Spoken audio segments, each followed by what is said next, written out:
my name is Shay and welcome to my channel. Today I'll be reviewing Riverdale Season 5, Episode 15, Chapter 91, The Return of the Pussycats. Don't forget to like, comment, and subscribe. Let's get it. The episode starts off with Melody narrating, and she's saying that it's a story about three young women bursting with talent. She says the story is also about how three friends parted ways, found their own unique voices, and then rediscovered each other. Valerie is giving a toast to Melody during a party at their place. Melody left law school to pursue her dreams of writing, and she published a book called Summer Storm. Valerie says that she fearlessly went after her dreams and that she's a total badass for it. Yes to that.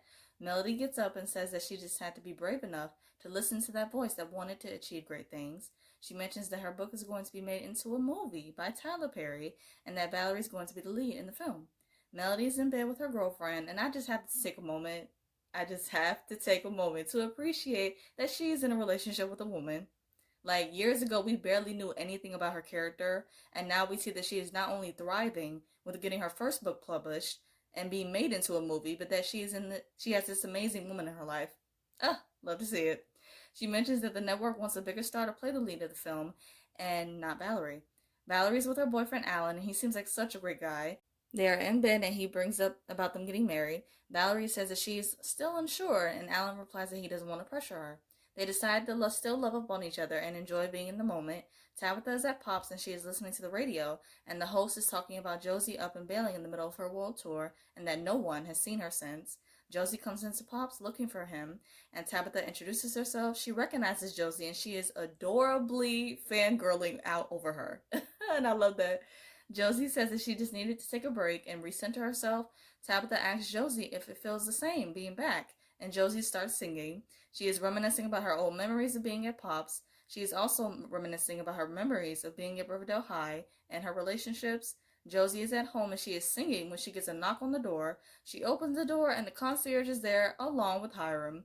Hiram gets the concierge to pretty much talk for him and says that her music is too loud, and Josie calls him a little bitch. As she should, and she slams the door in his face.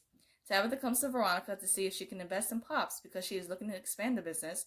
Veronica mentions that she is in a dilemma herself with investors and trying to pay back Chad's investors. Kevin comes to Mr. Weatherby's office to surprise him with a visit from Josie. Josie asks if she can use the music room to record some music, and Mr. Weatherby happily agrees. She says that she would be more than happy to teach a music class. Veronica gets a call from Smithers, and Alexandria Cabot comes to her office from Katie King. She says that she is here because of some investments she made with her no-good husband, Chad. Veronica mentions a new investment opportunity, and Alexandria is interested. Archie leaves his classroom when he hears music from the hallway. He comes to the music room, and he sees Josie with the students enjoying their class and singing. Afterwards, Josie and Archie, they catch up for a minute. He invites her to come to the White Worm to see everyone. She says that she has some phone calls to make and that she will meet him there. Josie calls Melody, but she panics and sends it to voicemail, and then she calls Valerie and she picks up. Archie, Betty, Cheryl, Veronica, Jughead, Kevin, and Josie are sitting around talking. Betty and Veronica are so excited that Josie is back in town and starts throwing out ideas out there, the ways where she could save Riverdale. And there's this moment of Josie literally calling out everyone for their ways of treating her and just being brutally honest, and I was just so here for this. So here for it, like drag them all.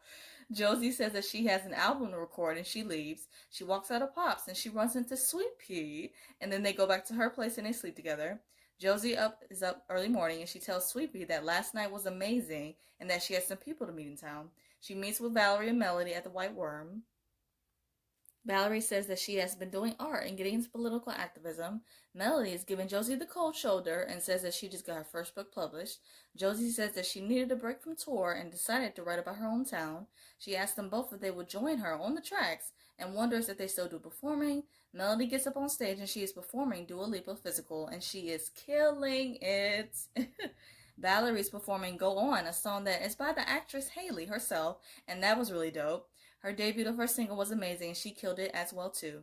Afterwards, they have a conversation about how Josie literally just up and bailed on them with no warning. Melody mentions that Josie just stopped talking to them, hanging out with them, and doing gigs with them.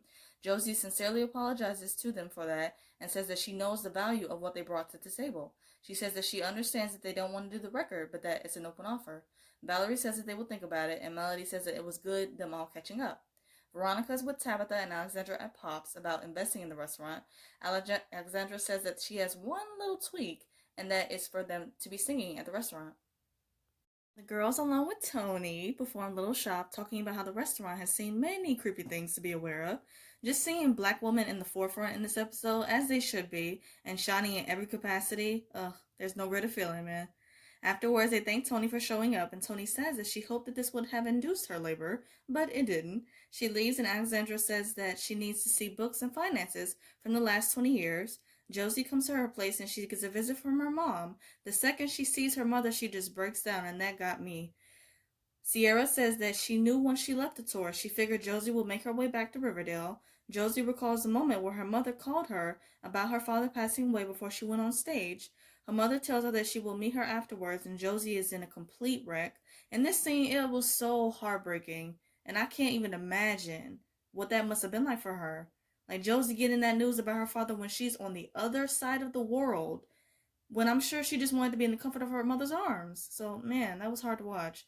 Sierra shows Josie her father's ashes and that his last wish was for them to be scattered across the country in places that they love to go together. She shows Josie a book of songs by her father that he rewrote and orchestrated, but never got the chance to record.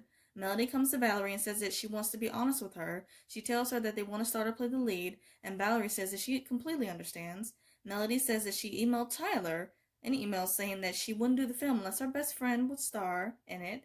Their friendship is honestly the cutest, and I just love it so much. Valerie gets a call from Josie's mother. Alexandra is with Veronica and Tabitha at Pops. She mentions increasing the prices for food items and adjusting the recipe for the shakes. Tabitha says that it's so much more than just a tradition, and that she refuses to give it up. Go off, mama. I love how she stood her ground. Tabitha calls the whole thing off, and Alexandra tells Veronica that she wants to withdraw her money.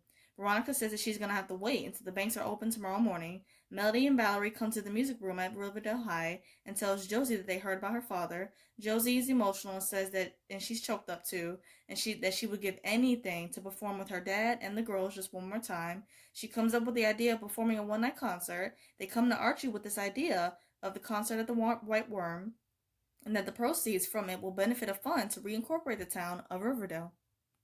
Everyone is at the White Worm supporting the girls and enjoying the show. The girls perform and they get a standing ovation, as they should. Josie mentions all the venues that she's played at, but that there is no better place to perform than right here at home. She says that Riverdale has nourished artists like herself, along with Melody, Valerie, and even Jughead. Josie performs a song that her father wanted to see her perform, and it's by one of his favorite artists, Nina Simone. Josie performs the song, and she dedicates it to her dad, and it's such a powerful and emotional performance. Tony starts to feel contractions, and Josie checks on her in the middle of performing. Tony says that she is having her baby right now, and Fang says that he can do a home birth, but that he just needs an extra pair of hands. Cheryl immediately volunteers, and I love this. She saw that her baby needed someone, and she was there for her. I appreciate how she did the right thing in this moment, because we have seen Cheryl in numerous times in previous episodes that she's felt some type of way about her pregnancy. So it was just really good to see her put her own feelings aside and be there for Tony. So, my Shoney hearts. Everyone is waiting at Pops to hear news about Tony and the baby. Kevin is adorably pacing back and forth like he's so nervous and cute, and I love him. Alexandra comes to Veronica and Tabitha and says that Josie's speech about the importance of home resonated with her and that Pop can be a lucrative business. She mentions the recipe for the milkshakes will stay the same. Josie, Melody, and Valerie all agreed that it was really, really good performing together again. Josie asked the girls if they want to come on tour with her as a headliner to honor her father's wishes of driving across the country to play in the places that he loved. They both agreed that they need to talk to their significant others first, but they happily agreed to do it.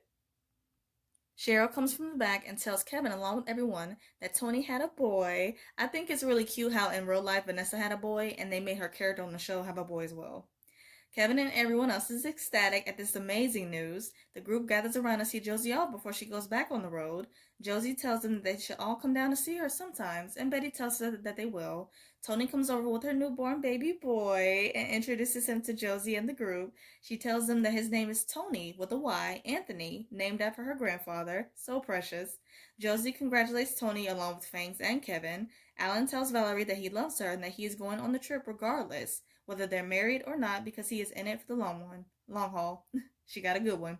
Melody and Nancy talk, and she says that they will check in with each other every night and that they will figure out the long distance thing. Sweet Pea talks to Josie before she gets on the bus and asks if he can tag along on the tour. He mentions that he can be her driver, roadie, or anything else that she wants. Josie and Sierra are about to leave when a man named Too Sweet comes over to them. He is a musician that toured with Josie's father. He says that he was with Josie's father before he passed, and that he was involved in debts, petty crimes, and voodoo. He believes that her father didn't die of natural causes, and Josie questions if he was murdered. Sierra brings up the fact with them living in Riverdale. When someone passes away, foul play is usually always on the table. Josie says that she knows where her first stop on the tour will be, New Orleans. Melody is narrating again, and she says the story concludes with three young women, old friends, who found their way back to each other and set off together towards magical mystery unknown.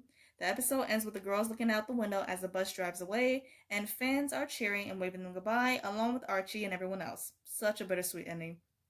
To wrap up this video, I'm going to do my quick thoughts on the episode. I really enjoyed this episode. Honestly, I thought that this was not just one of the best episodes this season, but one of the best episodes in the past few seasons. It was just so good. And again, just seeing black women shine and just be in the forefront, it's nothing like it. And I just loved it so much, and it made my heart so happy. I like how they kept it open with the cliffhanger at the end, and who knows, there might be a spinoff, there might not. Who knows? We shall see. I hope you guys enjoyed my review of Riverdale. I review other shows like All American, Legacies, Good Trouble, and some other stuff. And if those interest you, check out those videos on my channel and subscribe. I hope you guys have a great day, stay safe, and see you guys next week.